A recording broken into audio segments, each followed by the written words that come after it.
So I have a friend, he's a really good friend of mine, and I've known him since I was in college, and he's a tough guy. I mean, he grew up in under rather poverty-stricken circumstances in northern Alberta, really on a frontier piece of land. Like, it had only been broken 50 years before by his father, who was a longshoreman and an ex-military guy. Good guy, right. His father.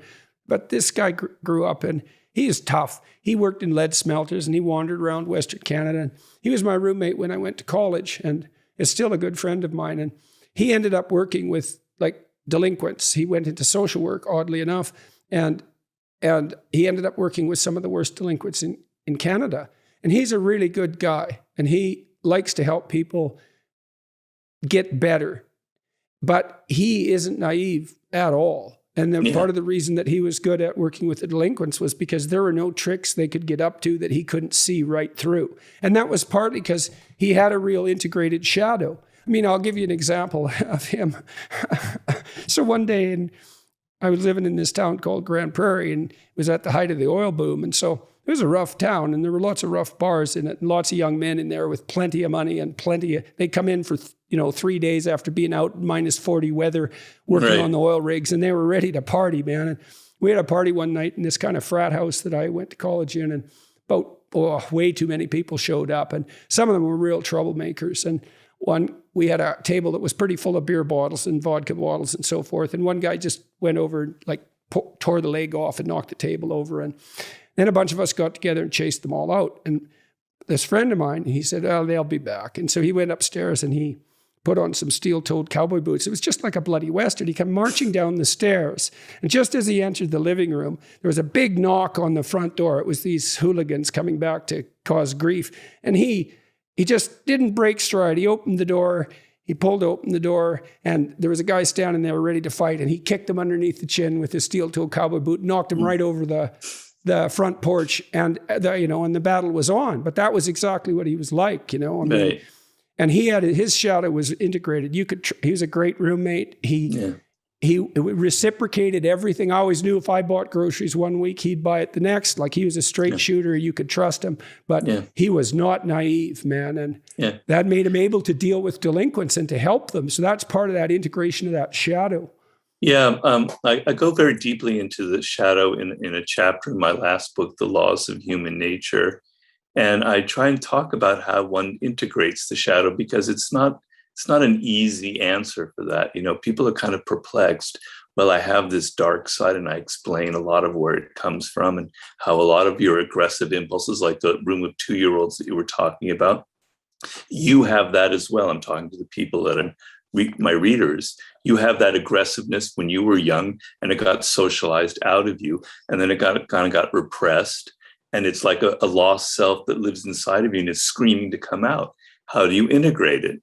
And so the main thing is you have to be aware that you have this shadow side. You can't run away from it. You have to acknowledge that it exists. You almost have to embrace it in a way. A good parent too does everything he or she can not to repress that. Like, what you want to do with children is you want them to be forceful. You want them to have some power. Exactly. You want them to integrate that capacity for aggression into, well, let's say, lucid conversation. You want them to be able to stand up for themselves in family discussions. If you just punish them for being aggressive, let's say, for talking back or something like that, you don't guide that into more sophisticated development. You see this in schools too now. When my kids went to school, this was so dumb. We had a rule in our house, which was, you don't have to follow stupid rules. That's a good rule. But if you get caught, you have to put up with consequences. So one rule was, the school had, not only could you not throw snowballs, you couldn't make them. And so they were trying to, you should shake your head, that's for sure. It's like, because their answer, and this was all politically correct nonsense, non-competitive games. We're only going to play non-competitive games. Yeah. It's like, first of all, I studied Piaget.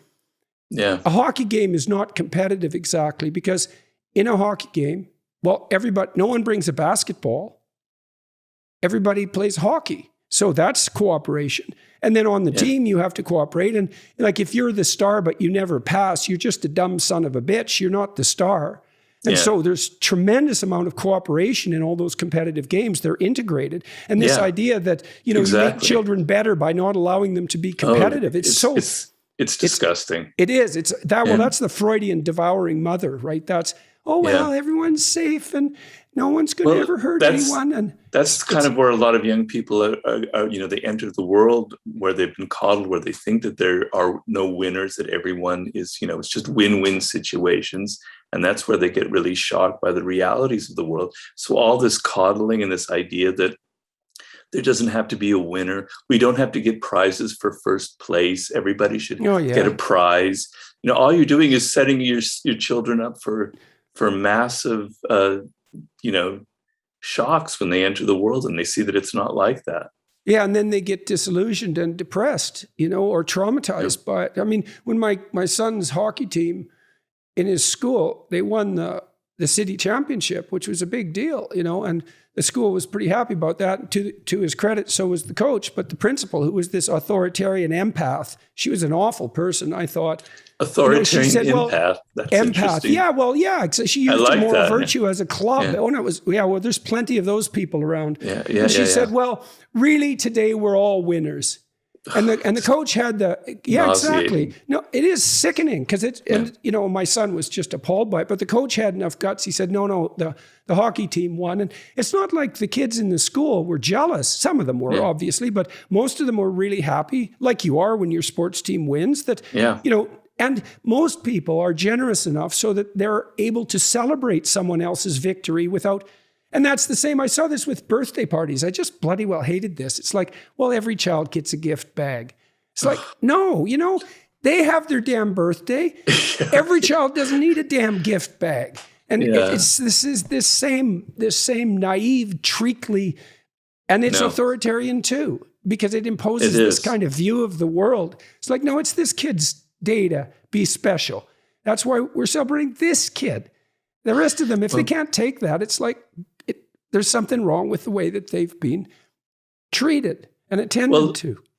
Well, a lot of my books, I've tried to remove the kind of taboo or the negative associations we have with the word like power or with the word ambition. You know, I try and say ambition is a good thing.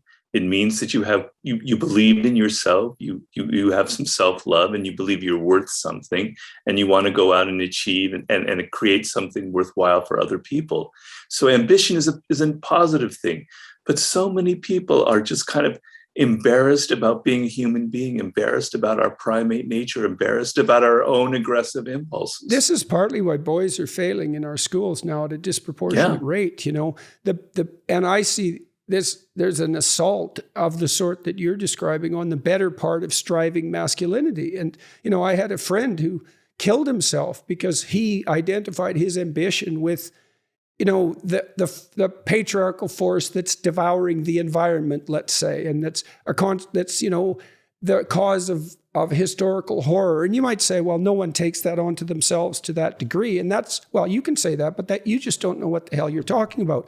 People take that onto themselves all the time.